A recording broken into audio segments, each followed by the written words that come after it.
How does the surge in home prices affect buy and hold properties? All right, guys, so the question today is, how does this surge in property values going up, how does that affect buy and holds? Well, there's a couple things to keep in mind. When we see property values go up or sales on houses go up and up and up, we typically see rents going up as well. The question is are the rents disproportionate to the increase in the prices?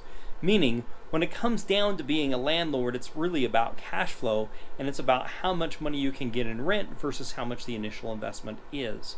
That's really what you're looking at here. So if the price of homes goes from $100,000 to $150,000, and rents go from $1,000 to $1,500, then you're still in good shape. It's nothing that you should be concerned about.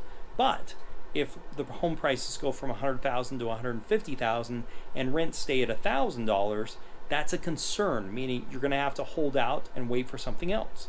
In that type of scenario, you have a couple of different options. Number one, you can go after off-market properties where you're actually finding really good deals that are off-market to make up the difference in what you're losing in the margin of the rent versus the property value increase. That's basically what you're looking for, is what this is. And lots of times you've heard of the 1% rule, which is basically you should rent your property for 1% for what you buy the property for. So if you're buying the property for $150,000, you should be renting it for $1,500 a month. Now, in most marketplaces, that can be very difficult. Think California. Even the market that I'm in here in Utah, that's very difficult to achieve. But other marketplaces like Ohio and some Indiana and some of these other places, that's fairly easy to achieve. But you've got to make sure you're finding yourself in really good neighborhoods. So those are some of the things you're looking at. Now, if you are having this disproportionate, some other strategies that you can think about is actually VRBOing your house. So rather than doing an Airbnb or a VRBO where somebody's doing rental by the nightly rental, in lots of cases you can get about double what you're currently getting. Another thing you can think about doing is some student housing where you're buying properties that are by college communities and renting them out by the room. Typically you'll get a disproportionate amount of rent in a positive way where you're getting substantially more rent than what it's costing you or the way you would rent just renting the house out normally. So the other thing you've got to think about is changing your strategy, because you might not see those rents get back in line, and then you've got to make a decision here.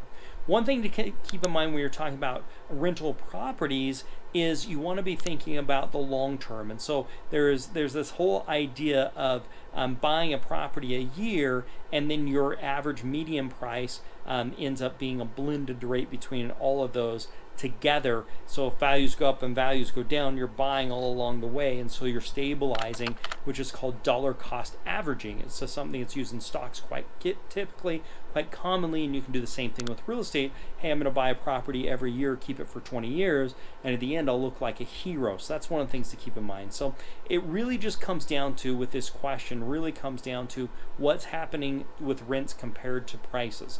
That's really what the question is here. Now, if you've got a question like this you'd like to have me answer, just type it in the comments below, and I'll create a video like this for you and for my other wonderful subscribers. If you're not a subscriber, please consider joining and hitting that subscribe button. So it really comes down to, if you're finding yourself in a situation where rents are going up proportionate to pricing going up, there's really not a concern. If you're finding yourself where rents are not going up proportionate to what's happening with prices, your options are either to, one, buy and make less money and hope on the long term that values will continue to rise and rents will go up over time. Two, change your strategy where you're looking at vacation rentals, Airbnbs, college rentals, nightly rentals, or three, you can hold off and not make those purchases. Four, you can go after off-market properties or properties that aren't listed and doing aggressive marketing campaigns to go after not listed properties to get a better price, and that will then bring your rent ratio in line as to where it needs to be. So I hope you've enjoyed this video. If so, hit that thumbs up button. If you'd like to get a copy of my rental calculator, this will help make you a determination if it's a good property or not a good property for you renting it, especially if you have changing markets, values going up or values going down.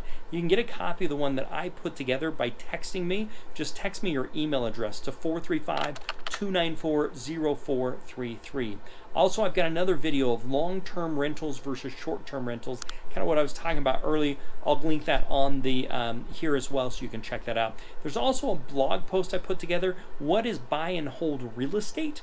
If you want to learn more about that, read the blog post. I know you will really like it.